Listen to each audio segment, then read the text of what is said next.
Hello everyone, way to humanities में आप सबका बहुत बहुत स्वागत है। आज के वीडियो में हम मुंशी प्रेमचंद के उपन्यास गबन का दूसरा भाग पढ़ने चलते हैं। अब अध्याय 14 की ओर। जब से रमानाथ ने जालपा को गहने लाकर दिए थे, तब से वो रमानाथ की खूब सेवा भाव करती है। उसकी सारी ज़रूरतों का ख्याल रखने लगती है और बड़े ही प्रेम पूर्वक भोजन बनाने लगती है। उसके प्रेम के आगे रमानाथ को वो गहने तुच्छ लगने लगते हैं। जिस दिन रमानाथ ने गंगू सराफ से गहने खरीदे थे, उस दिन से रमानाथ को दूसरे सराफ भी अपने दुकान पर आने के लिए उकसाने लगते हैं। एक दिन तो एक दलाल, जिसका नाम चरण दास है, उसके घर पर ही आ जाता है। रमानाथ के मना करने पर भी वो उसे गहने दिखाने लगता है। वह उसे नए फैशन के जड़ाऊ कंगन और कानों का रिंग निकाल कर दिखाता है। दोनों ही चीज़ें बहुत सुंदर थी। दलाल उससे आग्रह करता है कि वे गहने एक बार बाबूजी और माई जी को ले जाकर दिखा दे। रमानाथ गहने लेकर घर में जाता है। गहने देखकर उसकी माँ और जालपा गहनों पर मोहित हो जाती है। रामेश्वरी को भी कंगन बहुत पसंद आते हैं, लेकिन वो अपने मन की इच्छाओं को दबा देती है, क्योंकि सारी जिंदगी वह अपनी इच्छाओं का गला घोटती आई थी। वह उन गहनों से अपनी नज़रें हटा लेती है। वह गहनों का दाम पूछती है तो रमानाथ कहता है कि लेना तो नहीं था, इसीलिए दाम नहीं पूछे। इस पर जालपा कहती है कि जब लेना ही नहीं था तो लेकर आए ही क्यों। लेकिन फिर वह उसे उधार में गहने लेने से मना करती है और कहती है कि गहने वापस लौटा दो। तब तक रामेश्वरी कंगन अपने हाथों में डाल लेती है। फिर वह उसे उतारने ही वाली होती है तो रमानाथ कहता है कि अम्मा, तुमने पहन लिया है तो पहने रहो, मैं इन्हें तुम्हें भेंट करता हूँ। रामेश्वरी की आंखों में खुशी के आंसू आ जाते हैं। लेकिन जब वो जालपा की उपेक्षा भरी नजरें देखती है तो उसे संदेह होता है कि अगर वो कंगन ले लेगी तो बहू को अच्छा नहीं लगेगा। इसलिए वह तुरंत कंगन उतारकर जालपा की ओर बढ़ा देती है और कहती है कि मैं अपनी ओर से तुम्हें ये कंगन भेंट करती हूँ। जालपा तो सोचती है कि माताजी के पास बैंक में बहुत सारे पैसे हैं और वो कंगन की कीमत चुका ही देगी। इसलिए जालपा कंगन और रिंग दोनों ही अपने पास रख लेती है। रमानाथ दलाल से गहनों का दाम पूछता है तो वो कंगन के 700 रुपये और रिंग के 150 रुपये बताता है। दाम सुनकर रमा पछताता है कि क्यों गहने ले जाकर उसने जालपा को दिखाए। वह सोचता है कि अगर वो गहनों का मूल्य जालपा को बताएगा तो वो उसे लेने से मना कर देगी। लेकिन रमानाथ की ये चाल उल्टी पड़ जाती है। जालपा रमानाथ से अधिक गहनों की कीमत की जानकारी रखती थी। वो दलाल से मोल भाव करती है और 700 में दोनों गहने ले लेती है। रमानाथ चिंता में पड़ जाता है कि पहले का ही कर्ज अभी तक उसने नहीं चुकाया है, अब ये दूसरा कर्ज भी उसके मत्थे चढ़ गया। जालपा ऊपर जाकर गहने पहन लेती है। उसे लगता है कि गहनों के पैसे अम्मा जी ने दिए हैं, लेकिन जब उसे पता चलता है कि पैसे रमानाथ को देने हैं तो वो गहने लौटाने को कहती है।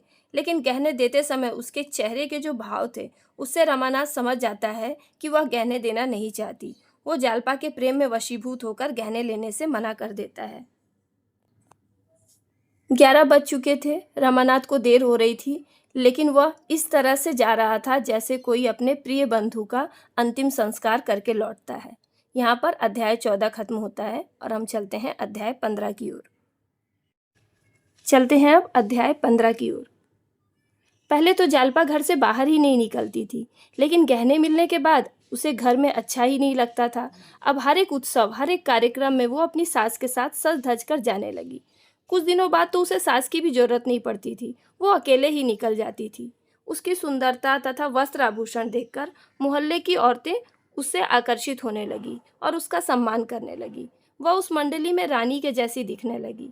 अब उसके खर्चे भी बढ़ने लगे। वह अन्य स्त्रियों के साथ गंगा स्नान करने के लिए जाती तो तांगे का किराया और सबके जलपान का खर्च भी उसी के ऊपर आ जाता।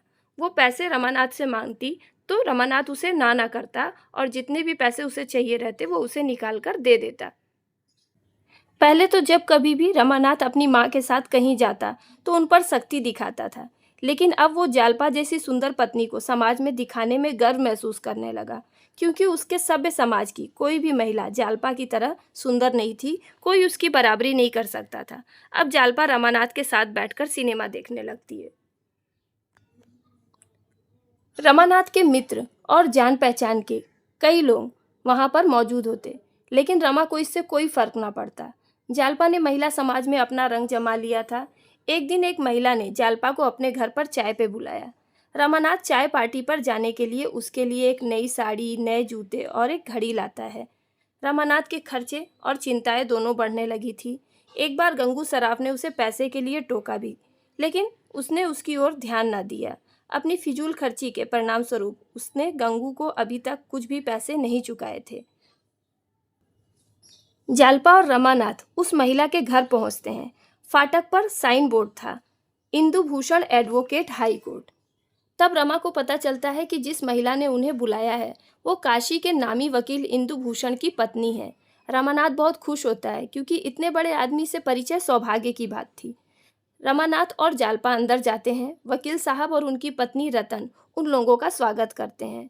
उन लोगों में बातचीत होती है। चाय नाश्ता करने के बाद वकील साहब की पत्नी रतन जालपा को बगीचे की सैर कराने के लिए लेकर जाती है। दोनों महिलाएं बड़ी देर तक बातें करती है। रतन जालपा को बताती है कि वो वकील साहब की दूसरी पत्नी है। इनकी पहली पत्नी को मरे 35 साल हो गए। इनका एक लड़का भी था, तब इन्होंने विवाह ना किया। 30 साल अकेले रहे। 5 साल पहले इनके जवान बेटे का देहांत हो गया और ये अकेले हो गए, इसीलिए इन्होंने विवाह कर लिया। जालपा रतन की बातों से बहुत प्रभावित होती है। बातचीत के दौरान रतन की नज़र जालपा के कंगन पर पड़ती है। वह उससे कहती है कि रमानाथ से बोलकर वह उसके लिए भी ऐसे ही कंगन बनवा दे। जालपा राजी हो जाती है और रमानाथ से कहती है कि वह चरणदास को बोलकर रतन के लिए कंगन बनवा दे। रतन जालपा से कंगन की कीमत पूछती है तो वो उसे 800 रुपये बताती है। रतन कहती है कि अभी उसके पास रुपए नहीं है। यह सुनकर रमानाथ चिंता में पड़ जाता है, लेकिन फिर अपने मन को मजबूत करके कहता है कि रुपए की कोई बात नहीं, वो जब चाहे दे सकती है। जालपा रतन को रविवार के दिन अपने घर पर चाय पर बुलाती है। रतन उसका निमंत्रण स्वीकार कर लेती है। दोनों लोग वापस घर आ जाते हैं तो वहाँ रमेश बाबू बैठे होते हैं। रमेश बाबू के पूछने पर रमानाथ उन्हें बताता है कि वकील साहब और उनकी पत्नी रविवार को चाय पर घर पर आने वाले हैं। रमेश कहता है कि पार्टी का सारा इंतजाम वो कर देगा, लेकिन वो रमानाथ को कहता है कि वो वकील साहब से उसके साले को कहीं नौकरी दिलाने के लिए सिफारिश करे। इस तरह सारी तैयारियां अच्छी तरह से होने लगती हैं। कौन सी चीज़ कहाँ रखी जाएगी, इसके लिए रमानाथ और दयानाथ में काफ़ी बहस होती है। तभी दरवाजे पर एक मोटर कार आके रुकती है। तीनों आदमी रमेश, रमानाथ और दयानाथ बाहर निकल कर देखते हैं। रमानाथ आगे बढ़कर रतन से हाथ मिलाते हैं और उसे अपने पिता तथा रमेश बाबू से मिलवाते हैं। रमानाथ रतन को अंदर आने के लिए कहता है, लेकिन वो रुकती नहीं है। वो रमानाथ से पूछती है कि क्या उसने सर्राफ से कंगन बनाने के लिए कह दिया है, तो वो कहता है कि हाँ, वो कंगन बना रहा है। फिर वो उससे कहती है कि कंगन के 800 रुपये हुए ना, क्योंकि जालपा ने उसे कंगन के 800 रुपये बताए थे।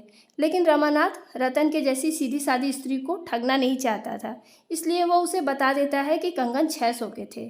शायद जालपा को ठीक से पता नहीं होगा, इसीलिए उसने ऐसा कहा। रतन 100 के 6 नोट निकालकर रमा को दे देती है और चली जाती है। दयानाथ को इन दोनों का इस तरह से बात करना और रतन का रमानाथ को पैसे देना कुछ ठीक नहीं लगता, क्योंकि वो पुराने विचारों वाले थे। अतः वो रमा को टोकते हैं। इस पर दोनों बाप बेटे में बहुत बहस होती है। रमानाथ की बातें सुनकर दयानाथ को संतुष्टि मिलती है कि वह कोई गलत काम नहीं कर रहा है। रमेश बाबू रमानाथ से पूछते हैं कि रतन ने उसे पैसे क्यों दिए। तब वो बताता है कि वो कंगन बनवाना चाहती है। रमेश उसे औरतों की झंझट में न पड़ने की सलाह देता है। थोड़ी देर बाद रमा जालपा के पास जाता है और उसे बताता है कि उसने उन्हें कंगन के 800 बताए थे, लेकिन उसने उनसे 600 रुपये लिए हैं। रमा की बातें सुनकर वह पछता रही थी कि क्यों उसने रतन से झूठ बोला। रमा उसे कितना नीच समझेगा और रतन भी उसे बेईमान समझेगी।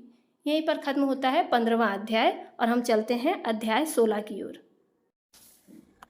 अब चलते हैं अध्याय 16 की ओर। रतन रमानाथ के घर आती है। उसके साथ उसकी एक रिश्ते की बहन भी आती है। वकील साहब नहीं आए थे। चाय पार्टी में कोई खास बातें नहीं होती। दयानाथ उतनी देर के लिए घर से बाहर चले जाते हैं। जालपा उन्हें अपनी सास से मिलवाती है। उन औरतों का पूरे घर में दौड़ना, छत पर जाना, खिलखिलाकर हंसना, ये सब रामेश्वरी को अच्छा नहीं लगता। दूसरे दिन रमानाथ गंगू सर्राफ की दुकान पर जाता है और रतन ने जो 600 रुपये दिए थे वो पुराने हिसाब में कटवा देता है और बाकी के बचे 250 रुपये बकाया करके 600 रुपये के कंगन बनाने के लिए कहता है। रमानाथ ने गंगू को 8 महीने बाद पैसे दिए थे, अतः पैसे पाकर गंगू को कोई खुशी नहीं होती। गंगू पैसे लेकर संदूक में रख लेता है और उससे कहता है कि कंगन बहुत जल्दी बन जाएंगे, लेकिन वो समझ गया था कि रमानाथ से जल्दी पैसे वो वसूल नहीं कर पाएगा, इसलिए वो कंगन बनाकर देने की बात को टालता रहता है। इस तरह से 1 महीने गुजर जाते हैं, लेकिन गंगू उसे कंगन बनाकर नहीं देता है। रतन भी बार बार रमा को कंगन के लिए टोकती रहती है। रमा ने उससे कहा कि सर्राफ उससे पैसे ले चुका है और अब वो उसे धोखा दे रहा है। तो रतन कहती है कि वो उसे दुकान दिखा दे, वो खुद ही पैसे वसूल कर लेगी। इस पर रमानाथ उससे कहता है कि 10 दिन के अंदर उसे वो कंगन दिलवा देगा। रमानाथ फिर गंगू के पास जाता है, लेकिन गंगू उसे सीधा जवाब दे देता है कि जब तक वो उसे बाकी के रुपए नहीं चुकाएगा और कंगन की आधी रकम उसे नहीं देगा, तब तक वो कंगन बनाकर नहीं देगा। रमानाथ निराश होकर घर आता है। जालपा को लगता है कि रमा बहुत परेशान रह रहा है। वो उससे बार बार पूछती है, लेकिन वह उसे कुछ नहीं बताता। वो उससे पूछती है कि वो सर्राफ को पैसे दे रहा है कि नहीं, तो वो कहता है कि वह थोड़े थोड़े करके रुपए दे रहा है। रमानाथ अगर जालपा को सच बता देता तो वो खुद ही अपना कंगन उतार कर दे देती, लेकिन वो अपनी झूठी शान दिखाने के लिए उससे कुछ नहीं कहता। रात भर रमानाथ सो नहीं पाता है। दूसरे दिन नाश्ता करके वो दफ्तर निकल जाता है। दफ्तर जाकर वो रजिस्टर खोलकर अंकों की जांच करता है। कई दिनों से मिजान नहीं दिया गया था और बड़े बाबू के हस्ताक्षर थे। अब मिजान दिया तो 2,500 निकले। उसके मन में आया कि क्यों ना 2,500 की जगह 2,000 लिख दे, रसीद की जांच कौन करता है। लेकिन फिर उसे ऐसा करने में डर लगने लगा। उसने रजिस्टर बंद करके रख दिया। तभी कुछ गाड़ीवान आए। रमा ने उनसे दुगनी रकम वसूल की। अब उसे रजिस्टर में हेर फेर करने में डर नहीं लग रहा था। जब वो दफ्तर से निकलने लगा, तभी एक बिसाती का ठेला आ पहुंचा। रमा ने उससे भी 10 रुपये वसूल किए और इस तरह से उसने लगभग 25 रुपये कमा लिए। शाम तक उसे और 4 रुपये मिल गए। वह सोचता कि अगर 1 महीने भी इसी तरह से काम करेगा तो 1 महीने में सारा कर्जा चुका देगा। रमा बहुत ही खुश था। उसके मन में चिंता और निराशा काफ़ी हद तक कम हो चुकी थी। यहीं पर ख़त्म होता है 17वां अध्याय। अब चलते हैं अध्याय 17 में। 9 दिन बीत गए। रमा रोज सुबह दफ्तर जाता और शाम को देर से घर आता। इतने दिनों में उसने बहुत कुछ पैसे जमा कर लिए थे। उसे चिंता हुई कि कल 10वां दिन है। रतन आकर कंगन मांगेगी तो वो क्या जवाब देगा। क्या वो और 1 महीने के लिए नहीं मानेगी। अगले दिन रतन आती है और कंगन के लिए पूछती है। रमानाथ कहता है कि सर्राफ ने और 1 महीने का समय मांगा है। इस पर रतन को गुस्सा आता है और वो अपने पैसे वापस मांगती है और ना मिलने पर सर्राफ की दुकान नीलाम करा देने और उसे जेल भिजवाने की धमकी देती है। हार मानकर रमा अगले दिन उसे रुपए लाकर देने का वचन देता है। रमानाथ 2 चिट्ठियां लिखकर एक गोपी को देकर उसे रमेश बाबू को देने के लिए भेजता है और दूसरी विश्वंभर को देकर मणिक दास के पास भेजता है। इस पत्र में पहली बार रमा ने अपने दोस्तों से रुपए उधार मांगे थे, लेकिन दोनों जगह से इनकारी जवाब आ जाता है। अब रमा को कुछ भी नहीं सूझ रहा था कि वो आगे क्या करे। यहीं पर खत्म होता है 17वां अध्याय। चलते हैं अब अध्याय 18 की ओर। रमानाथ दफ्तर में था। शाम हो गई थी। उसे कोई उपाय नहीं सूझ रहा था। रमा ने सोचा कि रतन को लगता है कि मैंने पैसे खर्च कर दिए हैं। अगर वो उसे ये यकीन दिला दे कि वो पैसे उसे तुरंत मिल जाएंगे तो शायद वो शांत हो जाएगी। उस दिन के आमदनी के रमा के पास 800 रुपये थे। ये पैसे उसे खजांची को जमा करने थे, लेकिन वो पैसे वो घर ले जाकर रतन को फुसलाना चाहता था, इसलिए उसने जानबूझ के देरी की। खजांची 4 बजे उठ गया। उसने रमा से पैसे भी नहीं मांगे। जब वो दूर निकल गया तो रमा ने चपरासी से पैसे जमा करने के लिए कहा। तब चपरासी ने उसे बताया कि खजांची तो चले गए और ये पैसे यहाँ नहीं रखे जा सकते। उन पैसों को रमा को घर ले जाना पड़ा, जैसा कि वो चाहता था। घर आकर वो जालपा से कहता है कि वो सर्राफ से पैसे मांगकर ले आया है। काफ़ी देर होने पर भी रतन नहीं आती है तो रमा को लगता है कि अब वो नहीं आएगी। रमा अलमारी में पैसे रखकर घूमने निकल जाता है। रमा के निकलते ही 10 मिनट बाद रतन आ जाती है और जालपा से कंगन के लिए पूछने लगती है। इस पर जालपा उसे बातें सुनाती है और रुपयों की थैली उठाकर रतन को दे देती है। रतन को लगा था कि इन लोगों ने उस पैसे को खर्च कर दिया है, इसलिए वो तगाजा कर रही थी। वो लज्जित होती है और पैसे देकर 2-4 दिन में कंगन बनवाने के लिए कहती है, लेकिन जालपा नहीं मानती है। अतः रतन पैसे लेकर चली जाती है। घर पहुंचता है और जालपा के पूछने पर उसे बताता है कि थैली में 200 रुपये उसके भी थे जो उसने कल दफ्तर में जमा। रमा अफसोस करता है कि अगर उसने दिखावे में इतने पैसे ना खर्च किए होते और कुछ पैसे बचाए होते तो उसके पास कम से कम 1000 रुपये हो गए होते। उसने जालपा को भी अंधेरे में रखा, जिसके कारण उसने भी फिजूल खर्ची की। यही सोचते सोचते रमा घर पहुंचता है। जालपा के पूछने पर वह उसे बताता है कि थैली में 200 रुपये उसके भी थे जो उसे कल दफ्तर में जमा करने हैं। उसने रतन को सारे पैसे उठाकर दे दिए। तब जालपा कहती है कि उसने 200 रुपये जमा कर रखे हैं, वह उसे ले ले। रतन के पास से पैसे कहीं नहीं जाएंगे। रमा सोचता है कि 200 रुपये रतन दे देगी, 200 रुपये जालपा दे देगी और 100 रुपये खुद उसके पास है ही। लेकिन अभी भी 800 में से 300 रुपये कम पड़ रहे थे। बाकी के पैसों का इंतजाम वो कैसे करेगा। रमानाथ और जालपा सोने चले जाते हैं। जालपा अचानक से घबराकर उठ जाती है और रमा को बताती है कि उसने सपना देखा कि कई सिपाही रमा को पकड़कर लिए जा रहे हैं। यह सुनकर रमा डर जाता है, लेकिन वो हंसकर उसके सपने को मजाक में उड़ा देता है। फिर दोनों ही सो जाते हैं। जालपा अभी सोने ही वाली थी, तभी रमानाथ नींद में बड़बड़ाता है, अम्मा कहे देता हूँ, फिर मेरा मुंह ना देखोगी, मैं डूब मरूंगा। जालपा ये सब सुनकर डर जाती है। वह उसे टोकती है तो वो कहता है कि उसे याद नहीं कि वो क्या सपना देख रहा था। दोनों पति पत्नी आपस में बातें करने लगते हैं। जालपा उससे कहती है कि वो बहुत ही सौभाग्यशाली है कि उसे रमानाथ जैसा पति मिला है। उसकी 3 सहेलियां हैं। एक का पति हमेशा बीमार रहता है, दूसरी का पति धनी तो है पर कोठेबाजी करता है, और तीसरी का निखट्टू है और हर समय घर में पड़ा रहता है। ये सारी बातें सुनकर रमा इतना खुश होता है कि वो जालपा को सच्चाई बताना सही नहीं समझता। यहीं पे खत्म होता है 18वां अध्याय। चलते हैं अब अध्याय 19 की ओर। प्रातःकाल रमा अपने एक नौकर को रतन के पास पैसे मांगने के लिए एक पत्र देकर भेजता है। वह यह भी लिखता है कि गहने 2-4 दिन में बन जाएंगे और उस थैली में 200 रुपये उसके भी हैं। नौकर वापस आता है, लेकिन रतन ने उसे केवल 200 रुपये ही लौटाए थे। जब नौकर अंदर जाता है तो जालपा उसे देर से आने का कारण पूछती है। तब वो बताता है कि रमा ने उसे रतन के घर पैसे के लिए भेजा था।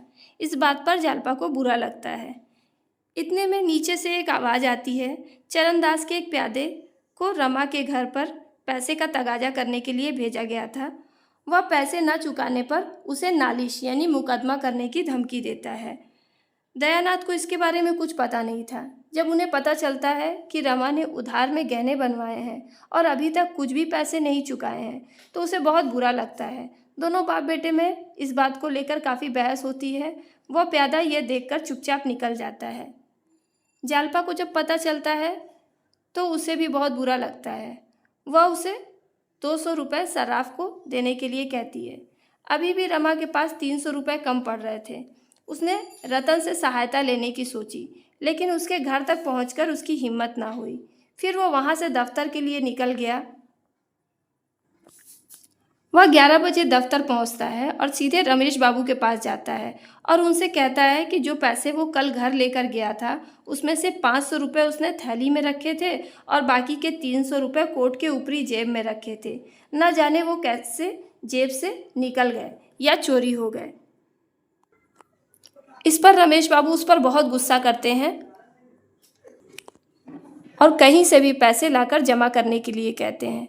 रमा कहता है कि वो शाम तक रुपयों का इंतज़ाम कर लेगा।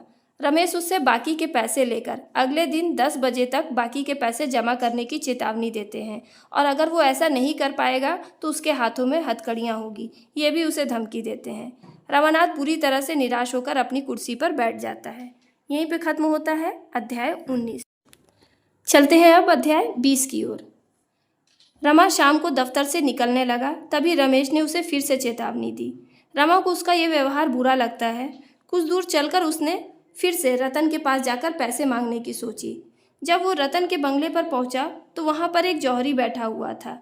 वह रमा को एक हार दिखाती है जिसकी कीमत 1200 रुपये थे। रतन जौहरी को कुछ पैसे कम करने के लिए कहती है, पर वो नहीं मानता। रमा उस हार की कीमत 1000 रुपये लगाता है।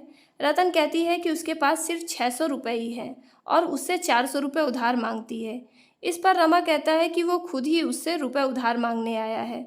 रमानाथ जौहरी से कुछ पैसे बाद में लेने के लिए कहता है, पर वो नहीं मानता। तभी वकील साहब वहाँ आ जाते हैं और वह रतन को कुछ और भी लेने के लिए कहते हैं, लेकिन वो मना कर देती है। जौहरी 1150 में हार देकर चला जाता है।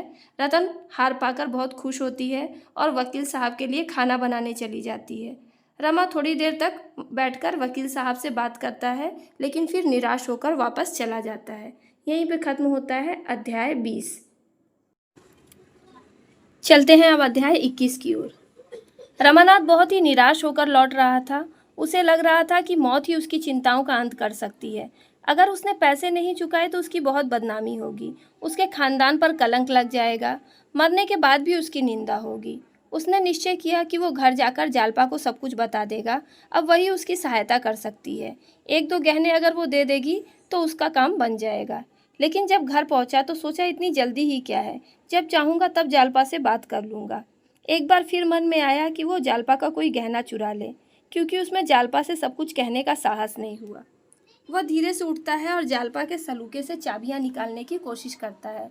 तभी उसे लगता है कि जालपा मुस्कुरा रही है। उसके अंदर अपनी प्रिय पत्नी को फिर से धोखा देने की हिम्मत नहीं होती। जालपा की आंखें खुल जाती हैं और वह उसे बताती है कि वह एक बहुत ही अच्छा सपना देख रही थी, जिसमें वो रमा के साथ बाग में टहल रही है और देवताओं के जैसे रूप वाला एक साधु उसके पास आता है और उससे वरदान मांगने के लिए कहता है। इतने में उसकी नींद खुल गई। रमा पूछता है कि क्या वह उस साधु से बहुत सारा धन मांगती, तो वो कहती है कि उसके लिए रुपए और गहनों का कोई मूल्य नहीं है, बल्कि वह उससे ये मांगती कि उसका पति उससे हमेशा प्रेम करता रहे। रमा कहता है, तो क्या मैं तुमसे प्रेम नहीं करता, तुम्हें इसमें कोई शक है? तब जालपा कहती है कि नहीं, वो झूठ बोलता है, वो उससे प्रेम नहीं करता। अगर वो उससे सचमुच प्रेम करता तो उस पर विश्वास करके अपनी सारी परेशानी उसे बताता। वो कई दिनों से महसूस कर रही थी कि रमा उससे ज़रूर कुछ न कुछ छिपा रहा है। वह घबराया हुआ रहता है, चिंता के कारण खाने पीने पर भी ध्यान नहीं देता, जल्दबाजी में दफ्तर भाग जाता है। वो चाहती थी कि रमा उसे अपनी हर समस्या बताए, लेकिन रमा उसे कुछ भी बताने से इनकार कर देता है। उसे लगता है कि अगर उससे उसके बारे में पता चल जाएगा तो उसके सारे सपने टूट जाएंगे और उसने अपने पति की जो छवि सोच रखी है वो भी धूमिल हो जाएगी, और जब आज तक कुछ नहीं बताया तो आगे कैसे बताता। सोचते सोचते वो सो जाता है। सुबह उठने में उसे देर हो जाती है। वो जल्दी से उठता है और बिना मुंह धोए रमेश बाबू के घर की ओर निकल पड़ता है, इस आशा से कि शायद आज रमेश बाबू उसकी कुछ सहायता कर दें। जालपा उसे इस तरह भागते देख अचंभित रह जाती है। रमा रमेश के घर पहुंचता है और उससे सहायता मांगता है, लेकिन रमेश उसे फिर से मना कर देता है और उसे अपने पिता से मदद मांगने के लिए कहता है, लेकिन रमा को ये मंजूर नहीं था। रमा निराश होकर लौट जाता है। अचानक उसे एक बात सूझती है कि क्यों ना वो जालपा को सब कुछ पत्र में लिख के दे दे, क्योंकि मुंह से तो वह कुछ उसे नहीं बोल पाएगा, लेकिन लिखने में उसे ज़्यादा मुश्किल नहीं होगी। वह भागकर घर आता है और पत्र लिखने बैठ जाता है। पत्र में वो लिखता है कि वो बहुत बड़ी मुसीबत में फंस गया है। अगर 1 घंटे के अंदर 300 रुपये का प्रबंध नहीं कर पाया तो उसके हाथों में हथकड़ियाँ लग जाएंगी। उसने कहीं से उधार लेने की भी कोशिश की, लेकिन उसे पैसे ना मिले। वो जालपा से कहता है कि अगर वो अपने 1-2 गहने उसे दे दे तो वो उसे गिरवी रखकर काम चला लेगा, और जैसे ही पैसे आएंगे उन्हें छुड़ा लेगा, और वो उसे नाराज़ ना होने के लिए कहता है। जैसे ही वो पत्र लिखना समाप्त करता है, रमेश बाबू आ जाते हैं और उसे फिर से पिता से पैसे मांगने के लिए कहते हैं। रमेश के चले जाने पर रमा जालपा के पास जाता है। जालपा किसी महिला के घर जाने के लिए तैयार थी। उसने अपनी सबसे सुंदर साड़ी पहनी थी और अपने सारे गहने पहन रही थी। रमा के पूछने पर वो कहती है कि सेठानी जी ने बुलाया है, दोपहर तक वो आ जाएगी। जालपा को इस तरह से प्रसन्न देखकर रमा में हिम्मत नहीं होती है कि वो उसे पत्र दे पाता। अगर इस समय भी वह उसे सच बता देता तो उसकी सारी चिंताएं खत्म हो जाती, लेकिन वह उसे कुछ नहीं कह पाता। जब जालपा नीचे जाने लगती है तो रमा उसे गले से लगा लेता है। इस तरह से गले से लगा लेता है कि जैसे कि वो उसे आखिरी बार गले लगा रहा है। अब ना जाने उसे ये मौका कब मिलेगा। जालपा उसके भावों को नहीं समझ पाती और उससे कुछ रुपए मांगती है। रमा कहता है कि उसके पास रुपए नहीं है। वह सोचती है कि वो बहाना कर रहा है और उसके जेब में हाथ डालती है। कुछ पैसों के साथ वह पत्र भी उसे मिलता है। उसे वो निकाल लेती है और पढ़ने की कोशिश करती है। रमा पत्र छीनना चाहता है पर वो उसे नहीं देती। रमा को लगता है कि उस पर आसमान फट पड़ा है। वह इस सच्चाई का सामना नहीं करना चाहता। वो सीढ़ी से नीचे उतर जाता है। सोचते सोचते वो सड़क पर निकल जाता है। वह सोचने लगता है कि जब जालपा को सच का पता चलेगा तो उसकी क्या प्रतिक्रिया होगी। आज उसका सारा छल कपट उसके सामने आ जाएगा। जो बातें उसने इतने दिन से छिपाई थी वो सबको पता चल जाएगी। उसके मुख पर कालिक पूज जाएगी। उसके पिता, उसके आस पड़ोस सबके सामने उसकी इज्जत की धज्जियाँ उड़ जाएंगी। अपने ही लोगों की नज़रों में वो गिरकर कैसे जिएगा। वह सोचता है कि अब वह उन्हें अपना मुंह कैसे दिखा सकता है। वह कहीं ऐसी जगह चला जाए जहां उसे कोई ढूंढ ना पाए, पुलिस भी नहीं। फिर वो जालपा के बारे में सोचता है कि वह किसकी होकर रहेगी। मैंने अपने साथ उसका भी जीवन बर्बाद कर दिया। यही सोचते सोचते वो न जाने कहाँ चला जाता है। अचानक रेल की सीटी की आवाज़ से वो चौंक जाता है। रेलगाड़ी उसके सामने खड़ी थी। उसकी इच्छा हुई कि वो ट्रेन पर बैठकर कहीं चला जाए, पर उसके पास पैसे ना थे। उसने अपनी उंगली से अंगूठी निकाली और कुलियों के जमादार को बुलाकर कहा कि उसके पास ट्रेन के पैसे नहीं है, क्या वो इस अंगूठी को बिकवा सकता है। जमादार उसके हाथों से अंगूठी ले लेता है और स्टेशन से बाहर चला जाता है और वापस लौट कर ही नहीं आता। रमा समझ जाता है कि वह उसे चकमा दे गया है। वह बिना टिकट के ही ट्रेन में बैठ जाता है। 10 मिनट बाद ही टिकट बाबू पहुंच जाते हैं। वह उससे टिकट के लिए कहते हैं तो वो कहता है कि टिकट कुलियों के जमादार के पास ही रह गया, वह न जाने कहाँ चला गया। टिकट बाबू राजी नहीं होते। रमा उसे बताता है कि उसे कलकत्ते जाना है। टिकट बाबू कहते हैं कि बिना टिकट के तो वो नहीं जा सकता, उसे ट्रेन से नीचे उतरना पड़ेगा। तभी एक बहुत ही बूढ़ा आदमी रमा से कहता है कि वो भी कलकत्ते जा रहा है, वह अभी उससे टिकट के पैसे ले ले और बाद में उसे लौटा देगा। रमा पहले तो मना करता है लेकिन बाद में मान जाता है। उससे बातचीत के दौरान उसे पता चलता है कि उसका नाम देवी दीन है। वह बद्रीनाथ की यात्रा करके लौट रहा है। वो जाति से खटीक है और उसकी कलकत्ता में साग भाजी की दुकान है। उसके 4 बेटे थे, सब भगवान के पास चले गए। बस वह और उसकी पत्नी ही जी रहे हैं। रमानाथ उसे बताता है कि वो नौकरी की तलाश में जा रहा है।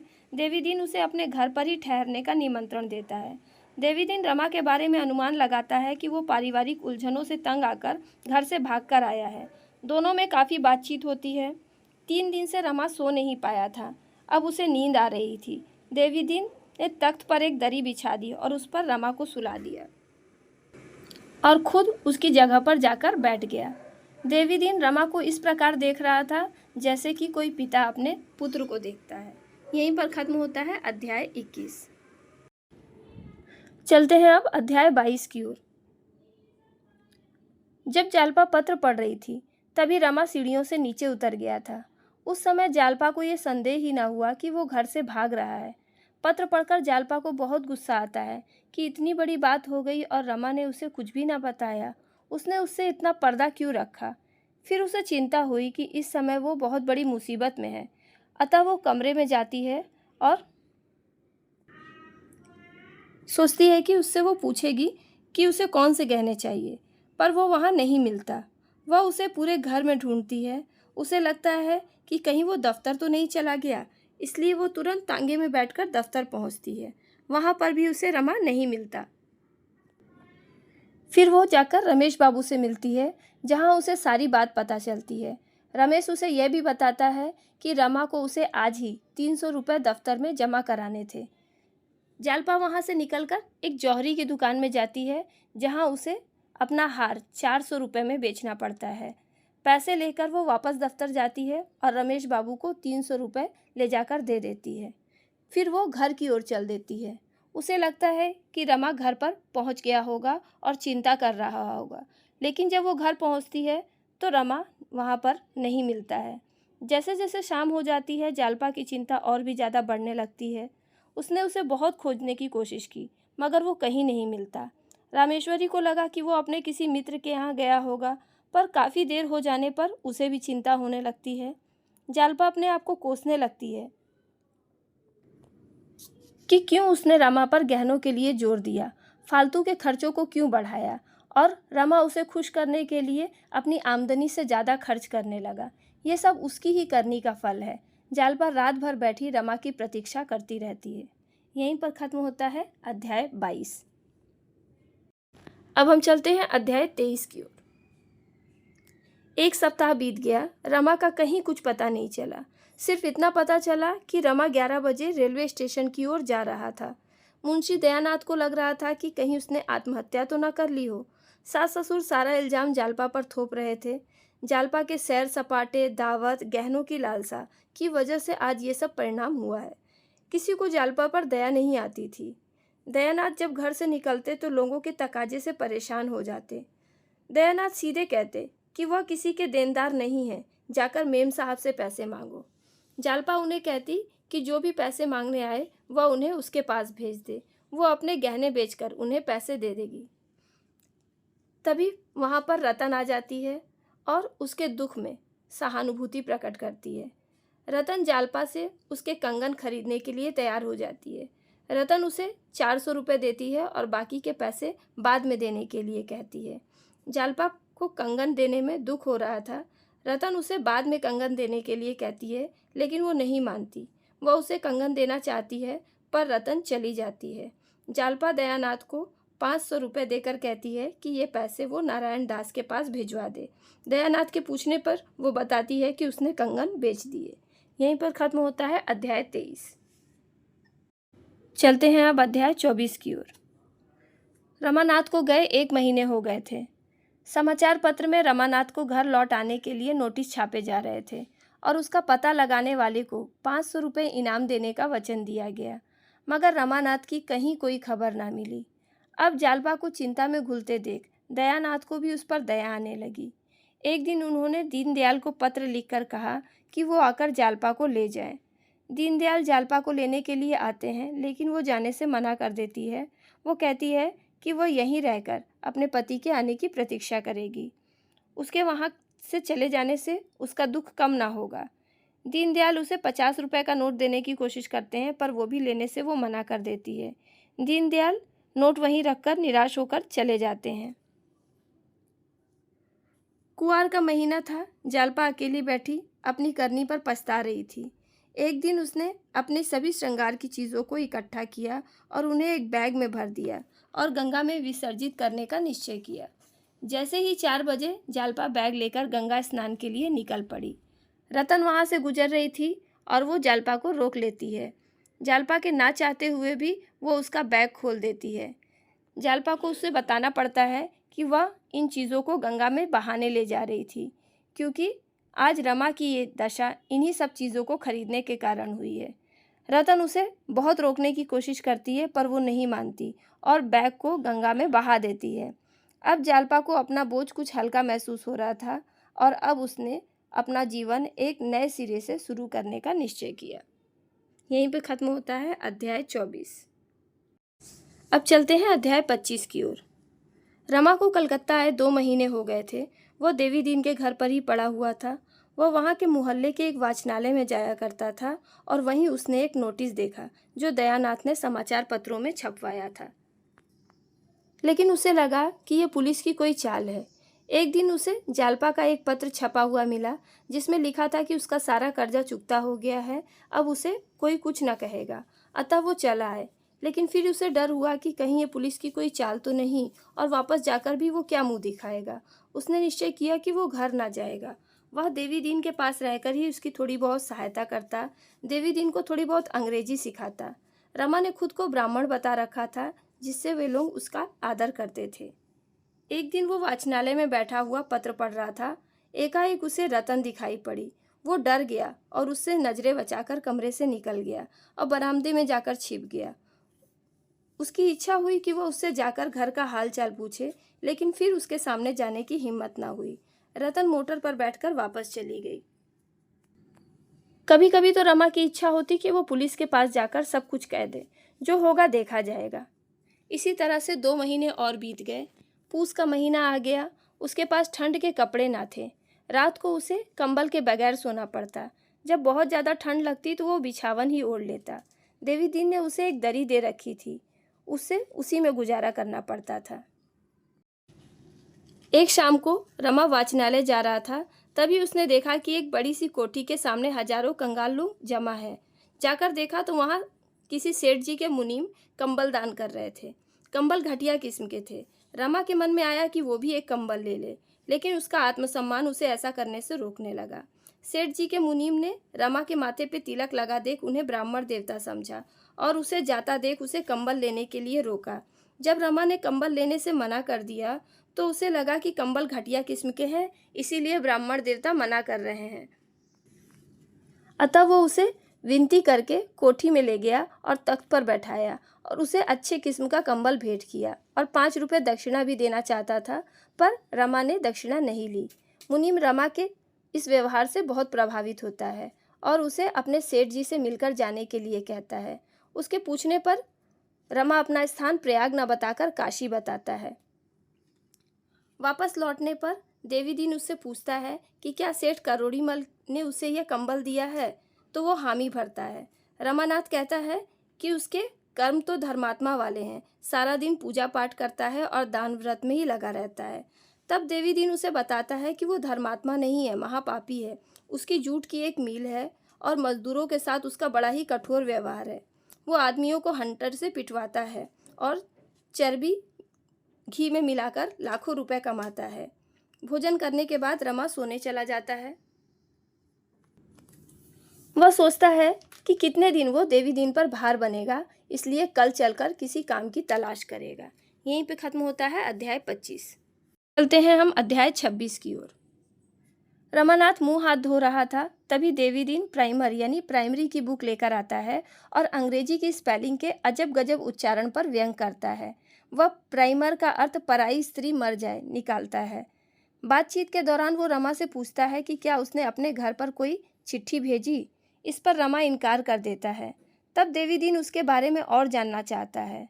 अभी तक तो रमा ने उसे कुछ भी ठीक से नहीं बताया था, लेकिन इस समय वह देवी दीन की सद्भावना से बहुत प्रभावित होता है और उसे अपनी सारी कहानी सुना देता है। देवी दीन उसे समझाता है कि गबन के हर साल हजारों मुकदमे होते हैं। अगर तहकीकात की जाए तो लगभग सबका कारण गहने ही होते हैं। औरतों की यह गहने पहनने की इच्छा पुरुष को उचित अनुचित कुछ भी करने के लिए मजबूर कर देती है। यहीं पर एक डाक बाबू थे जिन्होंने इसी कारण छुरी से गला काट लिया। एक दूसरे मियाँ साहब थे जिन्हें 5 साल की सज़ा हुई और वो जेल में ही मर गए। एक तीसरे पंडित जी थे जिन्होंने अफीम खाकर आत्महत्या कर ली। फिर वो अपने बारे में कहता है कि वह भी इसी चक्कर में 3 साल की सज़ा काट चुका है। जब वो जवान था तो वह पेशे से एक डाकिया था। उसकी पत्नी, जिसका नाम जग्गो है, उसे कानों के झुमके पहनने का बहुत शौक़ था और इसके लिए उसने उसकी जान खा रखी थी। वह अपनी अच्छी आमदनी की डींगे हाँकता था और उसके लिए कुछ न कुछ उपहार लाता था। एक दिन उसने एक मनी ऑर्डर पर झूठे दस्तखत बना लिए और पैसे उड़ा लिए। कुल 30 रुपये थे। उन पैसों से उसे झुमके ला कर दिए। वह तो खुश हो गई, लेकिन 1 महीने में ही उसकी चोरी पकड़ी गई और 3 साल की सज़ा काटकर बेइज्जती से बचने के लिए वो यहाँ चला आया। उसकी पत्नी को पता चला तो वो भी यहीं आ गई, लेकिन अभी भी उसका गहनों के प्रति लगाव कम नहीं हुआ है और वो कुछ ना कुछ गहने बनवाती रहती है। उसके बाद देवी दीन रमानाथ को घर पर पत्र लिखने की सलाह देता है, लेकिन वो नहीं मानता। रमानाथ उसे बताता है कि उसने अपनी पत्नी की एक सहेली रतन को देखा था, लेकिन उसकी उससे मिलने की या कुछ पूछने की हिम्मत ना हुई। इस पर देवी दीन के मन में एक विचार आता है कि वह एक ब्राह्मण का वेश धारण करके हाथ देखने या कुंडली पर विचार करने के बहाने उसके घर जाएगा और वहाँ का हाल चाल लाएगा। रमा इसके बारे में सोचकर बहुत खुश होता है। वह रमा को भी साथ चलने के लिए कहता है और कहता है कि अगर सारा मामला ठीक होगा तो घर चले आना, नहीं तो वो उसके साथ वापस चला आएगा। लेकिन रमा पकड़े जाने के भय से राजी नहीं होता। देवी दीन उस पर फिर से दबाव डालता है। रमानाथ कल्पना में खो जाता है। देवी दीन के आग्रह पर वह कहता है कि वह पहले उसके घर जाकर पूरा समाचार लाएगा, तभी वो जाएगा। फिर वह उससे कुछ कपड़े बनवाने के लिए रुपए उधार मांगता है और कहता है कि वो घर जाकर उसे रुपए और उसकी गुरु दक्षिणा दे देगा। देवी दीन कहता है कि वह खुद उसे गुरु दक्षिणा देगा क्योंकि उसने उसे अंग्रेजी पढ़ना सिखाया है। फिर दोनों थोड़ा हंसी मजाक करते हैं। देवी दीन चला जाता है। उसके चले जाने के बाद रमा के भीतर फिर से वही डर आ जाता है कि वह जालपा का सामना कैसे करेगा, क्योंकि उसने उसके साथ हमेशा ही छल किया था और अभी भी वह उसे कष्ट ही दे रहा था। इतने में देवी दीन आ जाता है और उसे बाजार चलने के लिए कहता है, लेकिन वो राजी नहीं होता और देवी दीन को अकेले ही जाने के लिए कहता है। जब रमा नहीं मानता है तो देवी दीन चला जाता है। घंटे भर में वो लौट कर आता है और अपने साथ ऊनी और रेशमी कपड़ों के कई नमूने लेकर आता है। रमानाथ उससे पूछता है कि वो इतने महंगे कपड़े क्यों लेकर आया है, क्या वो विलायती कपड़े नहीं पहनता? तो वो बताता है कि 20 साल से उसने विदेशी कपड़े नहीं पहने और वो बताता है कि उसके दोनों बेटे इसी स्वदेशी आंदोलन की भेंट चढ़ गए। वे विदेशी कपड़ों की दुकान पर तैनात होकर लोगों को विदेशी कपड़ों का बहिष्कार करने के लिए निवेदन करते थे। फौजी अंग्रेजों को जब ये बात पता चली तो उन्होंने इन्हें डंडे से पीट पीट कर मार डाला। उनकी अर्थी पर 1 लाख आदमियों की भीड़ थी। अंतिम संस्कार करने के बाद वे उसी जगह पर चले गए जहां उसकी लाश गिरी थी। एक भी ग्राहक दुकान पर नहीं आया। 8 दिन तक वहीं पर धरना दिया। 9वें दिन दुकानदार ने कसम खाई कि वो विलायती कपड़े अब नहीं मंगवाएंगे। तब हमने पहरे उठा लिए। तब से आज तक विदेशी दिया सलाई तक घर में नहीं आती। रमा देवी दीन की बातों से प्रभावित होता है। वह उसे सच्चा वीर और उसके बेटों को सच्चे योद्धा कहता है। देवी दीन सरकारी अफसरों तथा कर्मचारियों पर आरोप लगाता है कि वह गरीब किसानों का खून चूसते हैं और सरकार उन्हीं का खून चूस चूस कर उन्हें वेतन देती है और ये लोग ऐश करते हैं और आराम की ज़िंदगी जीते हैं। इस पर रमा उसे कुछ हद तक सही बताकर उसके सामने अपना पक्ष रखता है। देवी दीन कहता है कि अभी तो स्वराज्य नहीं मिला, लेकिन जब स्वराज्य मिलेगा तो ये कर्मचारी जो लोगों से रिश्वत लेते हैं ये ना रहेंगे। रमा कहता है कि तब तो सारे काम बहुमत से होंगे। उनकी बातें खत्म होती हैं। रमा भोजन बनाने लगता है। शाम को रमा फिर उदास बैठा था। वह देवी दीन से कहता है कि वह किस मुंह से घर जाएगा, उसे तो डूब मरना चाहिए। ये कहते कहते उसके सामने खुलकर रोने लगता है। यहीं पर ख़त्म होता है अध्याय 26 और आपके सेमेस्टर का सिलेबस भी। अगले सेमेस्टर में मिलेंगे इसके आगे के कहानी के साथ। वीडियो अच्छी लगी हो तो इसे लाइक कीजिएगा और वीडियो कैसी लगी ये मुझे कमेंट करके बताइएगा। Thank you for watching this video.